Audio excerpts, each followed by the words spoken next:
Thank you so much, everyone, for staying with us. 2019 general elections are right there, about 91 days to go. And a lot of Nigerians have their fears, expectations are high, hopes in the air about how INEC will conduct a free, fair, and credible polls.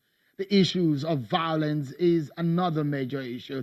There are some areas like River State where we've seen violence in the past, in Bauchi in 2011, and in some other areas of the country. Let me show you these statistics that may come to you as something that we need to take a very critical look at.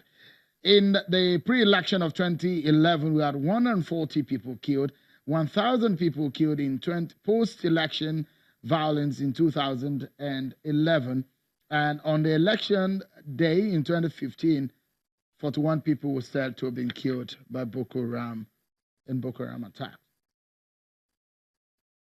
Let's continue with the conversation. So we have the Director of Voter Education at INEC, Ms. Oluwole Osaze-Uzi, and the Special Envoy of the United Nations for West Africa and the Sahel, Ms. Mohammed Ibn Chambers. Thank you so much, gentlemen, for coming on the show tonight.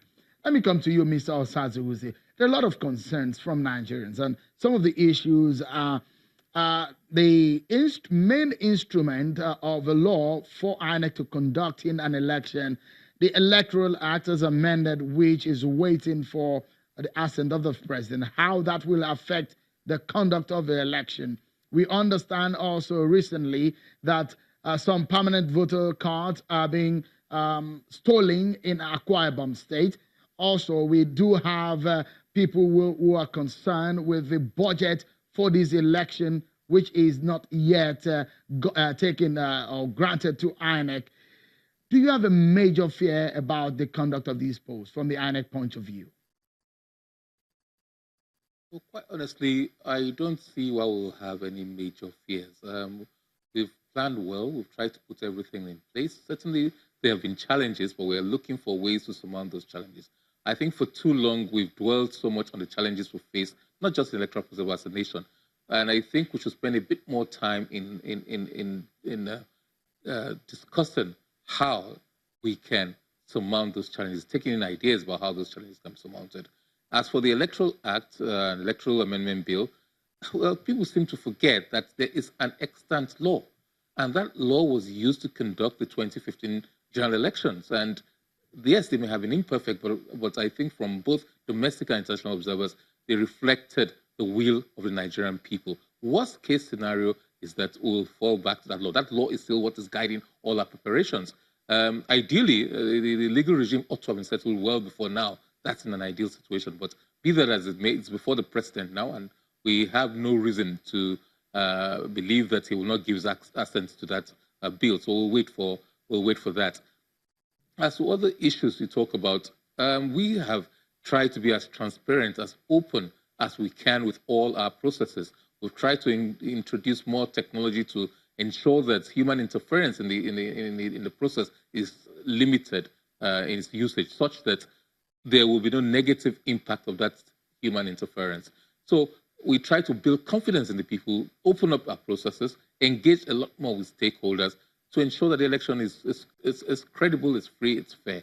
And I think we've been better prepared for 2019 than for any other election. The interesting thing about the statistics you put a couple of minutes ago was the fact that there are really no recorded, from those statistics, no recorded case of deaths arising out of the conduct of the elections itself. The only 2015 figures you reflected there was that by the insurgents. So no politically charged or politically related violence. And we're hoping that that record will be maintained, that as much as is possible, nobody will be killed, nobody will be harmed, and everybody, observers, election personnel, journalists, everybody, voters more especially, will be allowed to exercise their franchise in a relatively free and peaceful atmosphere.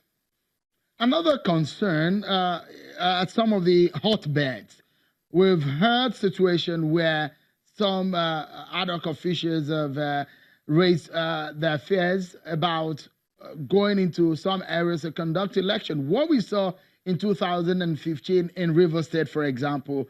That's a major area that there are fears about issues of violence. What is on the mind of INEC, if you can tell us, in ensuring that these hotbeds do not necessarily lead to violence and loss of lives in 2019 election?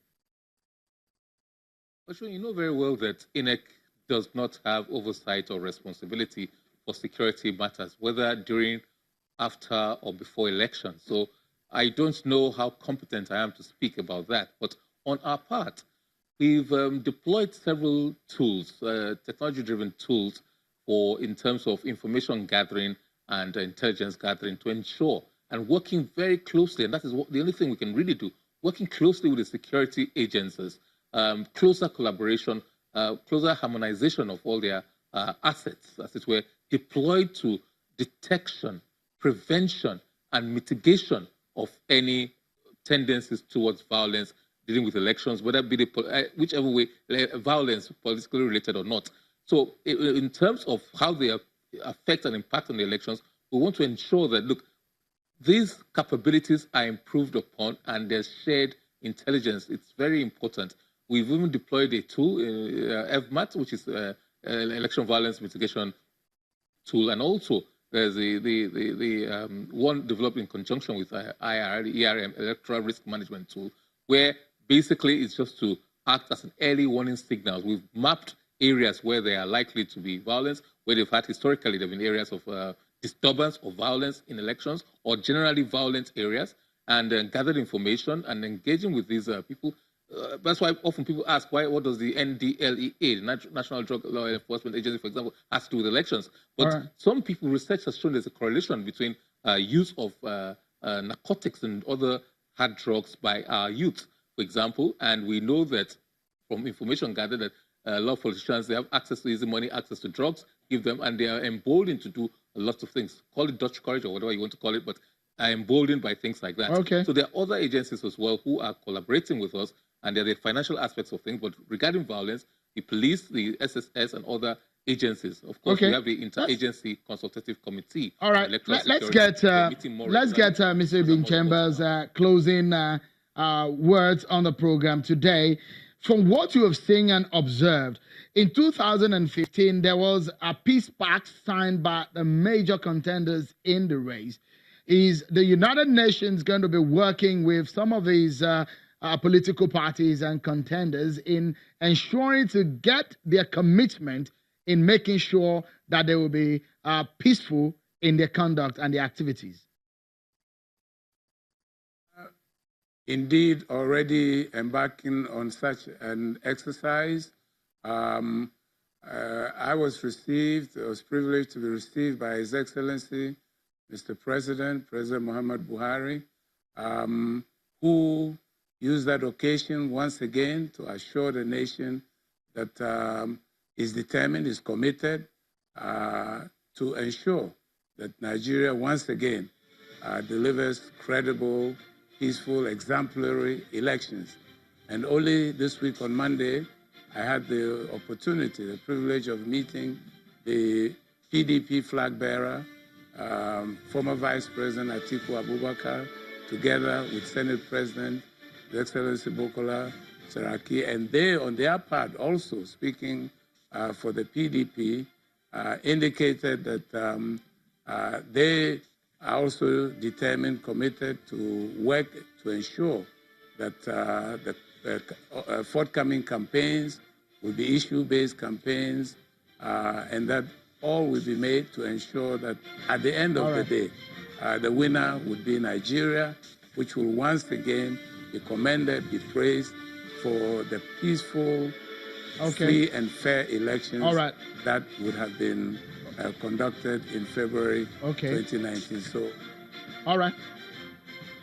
Well, that's Mr. Muhammad Ibn Chambers, the Special United Nations Envoy, representative to West Africa and the Sahel, alongside Mr. Oluwole Osazi-Uzi. He's the Director of Voter Education at INEC. Thank you so much for coming on the show today.